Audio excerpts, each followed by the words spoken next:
মা বলেন সন্তান তোর চিন্তা আমার ঘুম নাই, তুমি কত আরামে খাও আর ঘুমাও, বাবায় ঘুমায় না, মা ঘুমায় না। ওরে ঘরের মধ্যে কত মেহমান, মা রান্না করে খাওয়ায় কিন্তু একটা ভালো গোশতের টুকরা মা মুখে দেয় না, কারণ অন্তরে মোহাব্বত আমার সন্তান না জানি না খাইয়া ঢাকায় কষ্ট করে।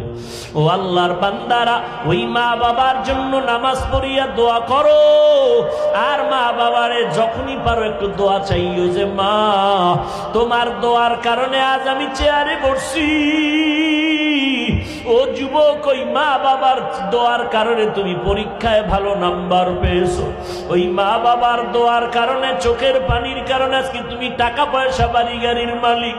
ওই মা বাবা কত কান্নাই যে কাঁদলেন, আজকে যারা এতিমের মতো মা কবরে রাইখে এখানে হারায় দাঁড়াইছো,